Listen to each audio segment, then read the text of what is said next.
চিরসুখ চির শান্তির জায়গা হচ্ছে জান্নাত। জান্নাতে অসুস্থতা নাই, আছে? সবাই বলেন, জান্নাতে অসুস্থ হবেন? জান্নাতে বার্ধক্য নাই, বুড়ো হবেন না। হ্যাঁ, বিষ্ণু ইসলাম বলেছেন জান্নাতে যারা ঢুকবে তারা হবে আবনা ও সালাসিন ওয়া সালাসিন, 33 বছরের তাগড়া যুবক হয়ে ঢুকবেন, চির যুবক, চির যৌবনা। আহলুল জান্নাতে জুরদা ওয়া মুরদা ওয়া আবনা ও সালাসিন ওয়া সালাসিন, শুভ্র দেহী, সুন্দর, সুঠাম, স্মার্ট, ড্যাশিং ফেসের হবে।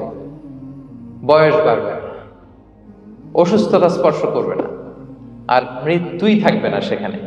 কি বলেন, থাকবে? ইউতাল মাউতু বিকাবশিন আমলাহ, সাদা একটা বকরির আকৃতিতে মৃত্যুকে আনা হবে। ফায়ুযবাহুল মাউত, মৃত্যুকে সেদিন মৃত্যু দেয়া হবে। মৃত্যুকে জবাই করে বলা হবে, ইয়া আহলাল জান্নাতি খুলুদুন ফালা মাউত, হে জান্নাতবাসীরা, নো টেনশন, এনজয়। সুবহানাল্লাহ করবেন না?